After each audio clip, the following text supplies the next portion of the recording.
Today I'm here with Small Business Stories with Donavan Rasmusson from Fergus Falls, Pelican Rapids, Battle Lake, Minnesota. He is the owner of Lake Area Docks and Lifts, and we're glad to have you here, and I'm anxious to visit with you and learn about your small business story. So first of all, Donavan, tell us a little bit about your background, your education, what you have done prior to starting this business. And first, I should ask, how many years have you had this business? Actually, this year is number 15 we've been in business. Wow, 15 years. So prior to your 15 years, what did you do? Well, I farmed west of Fergus, and I also worked at a company called Shoremaster, which is kind of our primary supplier for the products we sell now. I worked there as a plant manager, and my last job that I did there, I was a sales manager for Minnesota, Wisconsin, North and South Dakota, and Canada. Was it glamorous when you started? What's the story there? My brother started selling boat lifts in a road ditch, and 15 years later, there's 5 stores. And let's just talk for a minute about that moment when you did walk out of your steady job, though. What were those feelings, and what kind of courage did that take? Well, at least we had a couple of years under our belt, so maybe not as much courage as I thought it did, but it's still, all of a sudden you don't have your paycheck, you don't have your vehicle that you had at your other business, you don't have your retirement and your insurance plans, and I mean there's a lot of things that a bigger business that I come out of offer you that small businesses have a hard time doing. So that was probably, you got a couple of kids at home and a wife, and that makes a difference too, compared to living on your own. When you made that jump to leave your job and your paycheck at Shoremaster, were you able at that point to take steady pay out of, was your business grounded enough by then? Yes, we really probably timed it just right, just really the boom. So, we probably could have made a living the first year. The only thing that happened is that we were able to buy more properties, build more buildings, and expand our business to 4 locations that we owned in a short period of time. So, it was kind of, we worked pretty hard. I mean, I would say if you don't have that self-driven motivation, don't get into business for yourself, because if you're the type of person that can't wait to get out of work to go golfing, you won't be any different when you own your own business. You're going to have to put in a lot of hours. I'm still coming home late after everybody else is done. Yeah. So you mean this is way more than 40 hours for you? Yeah. We used to, when we first got started, I remember working all day, loading trucks all night, and working all day. Not often, but once in a while, and that's what you got to do. But I think I've known in the past people that said, yeah, but if I had my own business, I'd work harder. No. I worked for Fleet Farm 30 years ago. I worked hard for them too. And you won't change when you own your own business. It's just a trait you have to have. What made you think that you could run this on your own? Well, I had quite a bit of experience, and Jeff did too, with Shoremaster. And the guy that owned Shoremaster, he was pretty open thinking. He let you, he had a real open management style and let you kind of run your business and in his business. And if you did something wrong, he'd let you know, but he also gave you the range that you could make decisions on your own for his business, which I think carried over there real easy. So when you started, it takes quite a number of different skill sets, both to know your product, how to sell your product, how to do the books, did you have a business plan that you were executing right away? Or? Yeah, my wife did the books. We did put together a business plan. It was interesting. One of the things that the guy that owned Lund Boats at the time told me is he said, it's more important that my salesmen know more about Alumacraft than Lund.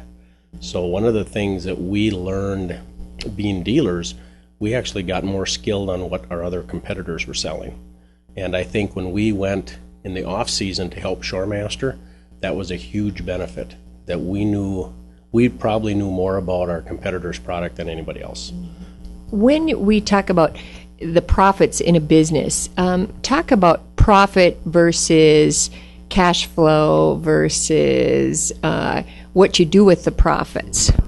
Well, I have 2 experiences there. Even when I was with Shoremaster, just like in our business, we had great profits, but we had so much growth that you really were broke all the time because you were growing so fast. So that's better than growing without profit, but you also got to learn to manage your cash flow. And that probably is what helped us the most the first couple of years when we didn't have to take any cash out of the business to live. It enabled us to grow faster because we not only had profit, but we were able to keep the cash in the company. So you kind of plowed your profits right back into it. Yep.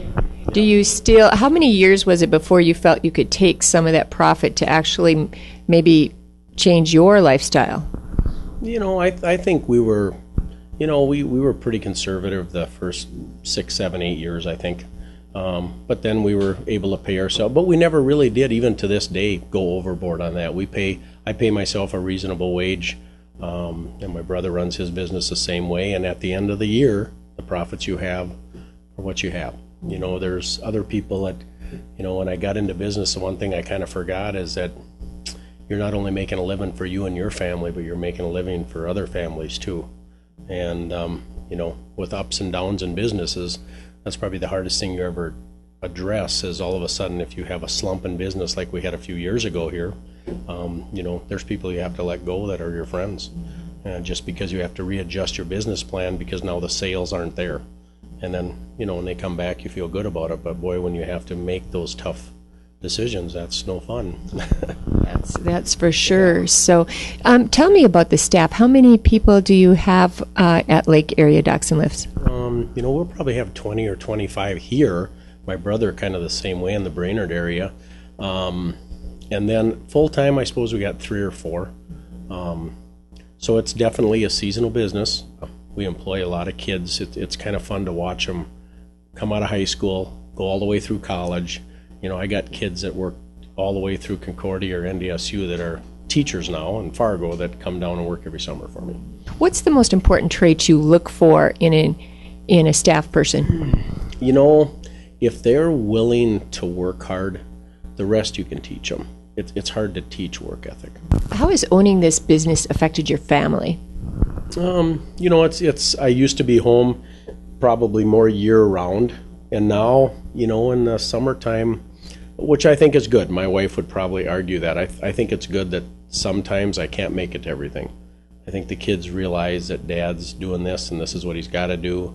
In the wintertime, I don't miss nothing. But in the summer, because it's so seasonal, there's track meets I won't make it to, and there's different things I can't make it to. But that's okay, because you know what? That's what life is.